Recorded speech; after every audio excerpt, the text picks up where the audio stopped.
Today's video is about nihilism, covert nihilism, postmodernism, Nietzsche, and more on how academic philosophy is stupid. So in this case, we're going to be looking at nihilism, and nihilism should be taught as a factually false philosophy. Some philosophies we should accept as true, some we should teach as factually false. Okay, so why is nihilism factually false?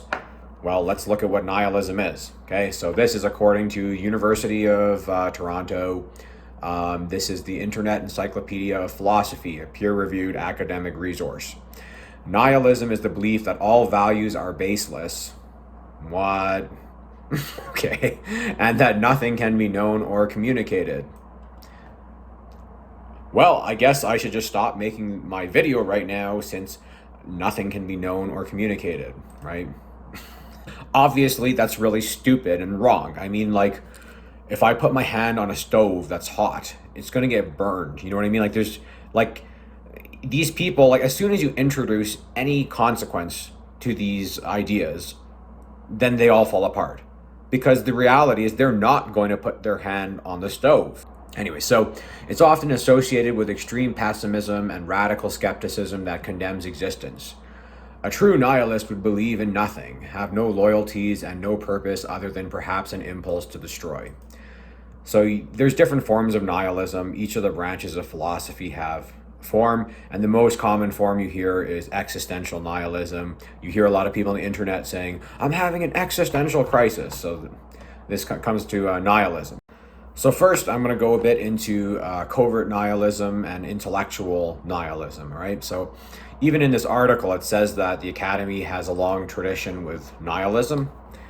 And I think it's a very, very dominant view in most academic philosophical education, right?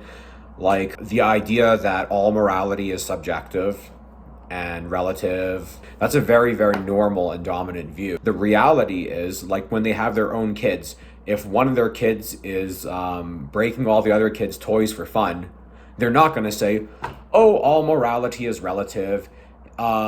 His view of breaking toys is fun is just as good as, like, I should be able to own property and not have people destroyed for no reason. Those are all equally valid views. No, the reality is they're going to go like, Jimmy, stop breaking your brother's toys. That's wrong, right? Like, you know what I mean? As soon as you apply any of these ideas, they all fall apart, right?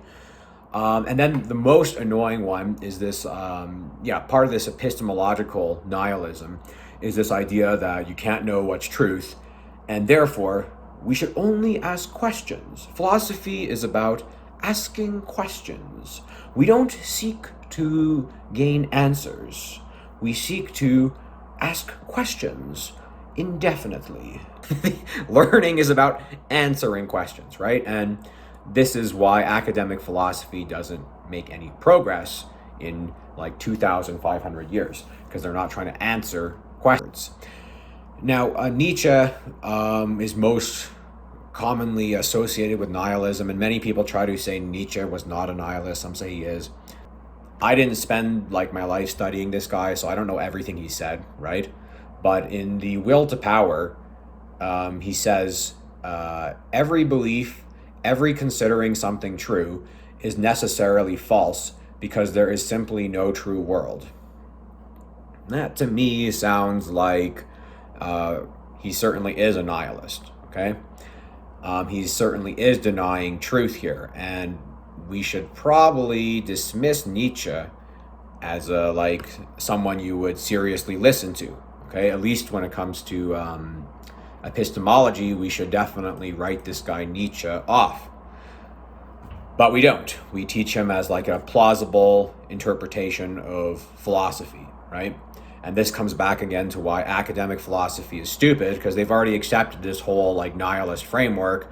So anybody you can pop in, no matter how crazy their ideas are. And it's going to get a lot worse when we get to Jean-Paul Sartre and postmodernism. They're probably even a lot worse than Nietzsche. All right, we're going to get a little bit into postmodernism here.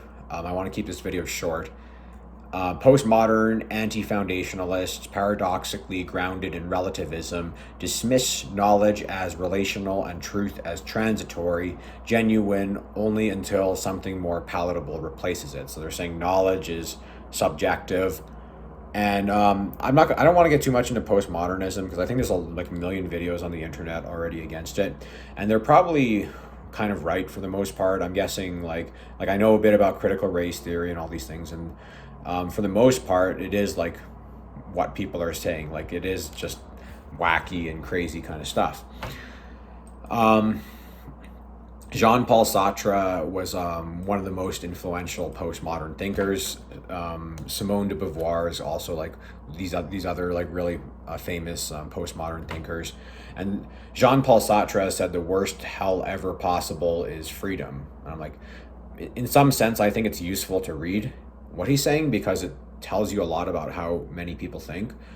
But like, you shouldn't take this kind of stuff seriously. It's like, no, freedom's not hell. You just have to learn how to rationally think so that you can make decisions. Because he says it's bad because you get caught in this like endless decision making process where you can't ever make a decision. It's like indecisiveness is worse than having someone point a gun at your face and forcing you to do something. I'm like, no, no, it's not. All right.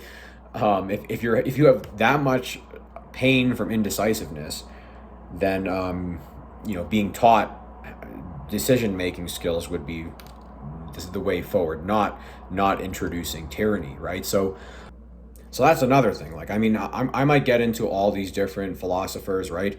I went over Immanuel Kant. Today we did a little bit into Nietzsche.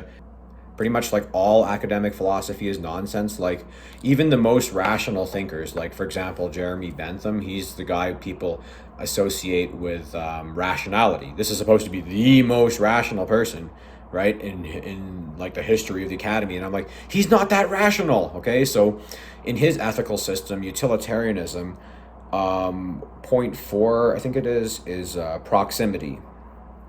And proximity means that if like a bad thing is going to happen to you, it's better that it happens in the future. And if a good thing is going to happen to you, it's better that it happens now. That's an irrational premise. It doesn't matter really when something is going to happen. Some people would rather bad things happen in the future. Some people would, like for me, I'm like, let's get it over with. Let's do it right now, right? My consciousness exists more in the future. In either ways, if you experience 10 points of suffering now or in the future, it's still logically equivalent, right? So like even the most rational philosophers aren't that rational. So what do you think? I mean, is this Nietzsche guy any good? Am I misunderstanding his ideas here? I mean, any Nietzsche apologist is going to say, that's not what he meant. He meant the exact opposite by what he said, right? But I tend to not think that. I tend to think that people usually mean what they say, not the exact opposite of what they say.